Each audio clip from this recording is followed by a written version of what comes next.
I hope आप सभी लोग ने अपने आधार में डॉक्यूमेंट्स अपडेट कर लिया होगा। अगर अभी तक भी नहीं कर पाए हैं तो रुक जाइए, अभी स्क्रॉलिंग बंद करिए और तुरंत चल के अपडेट कर लीजिए। 14 जून 2026 तक ये सर्विस बिल्कुल फ्री है, आपको कोई चार्ज नहीं देना है, अपने मोबाइल से ही करना है। उससे पहले आपके पास जो भी डॉक्यूमेंट अवेलेबल है, जैसे डोमिसाइल सर्टिफिकेट है या कास्ट सर्टिफिकेट है या आपके पास वोटर ID कार्ड है, पासपोर्ट है, उसका आप मोबाइल से इमेज कैप्चर कर लीजिए, मोबाइल में सेव कर लीजिए और आगे का स्टेप मैं आपको बताने वाला हूँ। हम अपना कोई भी ब्राउजर ओपन करते हैं, उसमें हम सिंपली टाइप करते हैं SSUP टाइप करेंगे तो इसमें सबसे पहला जो वेबसाइट है myaadhar.uidi.gov.in पे हम क्लिक करें। जैसा कि हम लोग देख पा रहे हैं हमारी वेबसाइट ओपन हो गई है।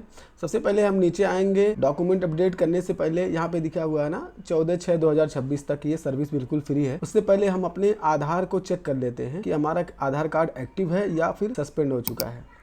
चेक आधार वैलिडिटी पे क्लिक करेंगे। यहाँ पे हम अपना आधार नंबर डालेंगे। आधार नंबर डालने के बाद हम यहाँ पे कैप्चा डालेंगे। कैप्चा डालने के बाद हम नीचे यहाँ प्रोसीड पे क्लिक करेंगे। जैसे प्रोसीड पे क्लिक करेंगे, देखिए यहाँ पे नीचे लिख के आ गया है this Aadhaar number required document, यानी कि ये जो आधार नंबर हमने डाला है अपडेट करना मैंडेटरी है, यानी बहुत ज़रूरी है। ये डॉक्यूमेंट अपडेट नहीं करेंगे तो उनका आधार कार्ड सस्पेंड भी हो सकता है। आधार नंबर डालने के बाद इसमें कैप्चा फिलअप करेंगे और फिर वापस से हम प्रोसीड पे क्लिक करेंगे। तो देखिए जैसा कि इनके आधार नंबर पे साफ लिख के आ गया है आधार number has been deactivated.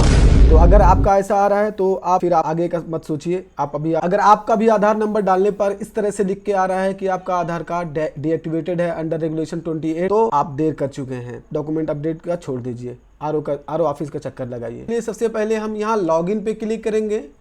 Login पे क्लिक करने के बाद हम अपना आधार नंबर डालेंगे। आधार कार्ड नंबर डालने के बाद हम नॉर्मली कैप्चा फिलअप करेंगे और कैप्चा फिलअप करने के बाद लॉगिन विद OTP पे क्लिक करेंगे। OTP डालने के बाद हम लॉगिन पे क्लिक करेंगे।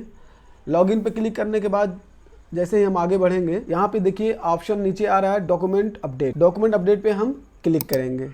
क्लिक करने के बाद इस पर देखिए ऑप्शन दे रहा POI और POA का, इसको यहाँ पे आगे बढ़ेंगे। डॉक्यूमेंट अपडेट पे क्लिक करते ही हम जैसे ही आगे बढ़ेंगे, यहाँ पे ऑप्शन आता है POI और POA लगाने के लिए। तो हम नॉर्मली यहाँ पे नेक्स्ट पे क्लिक करेंगे। नेक्स्ट पे क्लिक करेंगे तो अपना आप डिटेल मिला लेंगे कि जो आपका डिटेल आधार कार्ड में है और जो आप डॉक्यूमेंट सबमिट कर रहे हैं वो दोनों सेम होना चाहिए, यानी कि नाम और डेट ऑफ बर्थ और एड्रेस।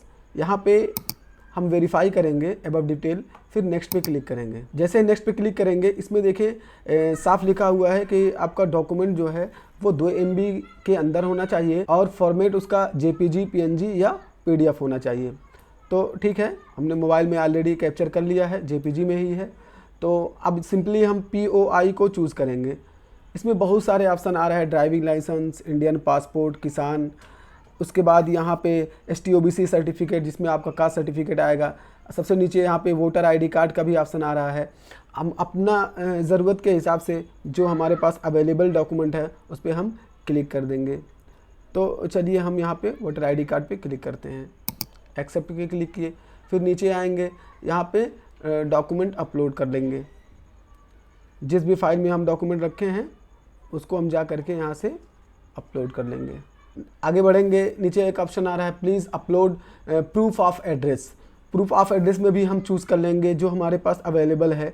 यहाँ पे भी आपको लिस्ट दिया हुआ है, आप लिस्ट देख लीजिए आपके पास क्या अवेलेबल डॉक्यूमेंट है वो आप लगा सकते हैं। आपके पास STOBC सर्टिफिकेट है या फिर आपने जो है MP MLA से, काउंसलर से साइन कराया है, वो भी आप लगा सकते हैं।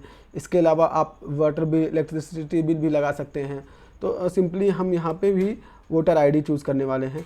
वोटर ID में आप वोटर ID कार्ड भी लगा सकते हैं और जो वोटर ID का PDF प्रिंट करते हैं उसको भी आप लगा सकते हैं। अपलोड करने के बाद सिंपली हम एक्सेप्ट पे क्लिक करेंगे और नीचे यहाँ पे भी हम चेक बॉक्स पे क्लिक करें। वोटर ID सेलेक्ट कर लिया है। अब हम वोटर ID का डॉक्यूमेंट अपलोड करेंगे।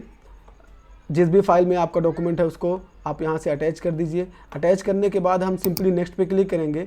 नेक्स्ट पे क्लिक करने के बाद जो है यहाँ पे देखिए SR नंबर जनरेट हो गया है।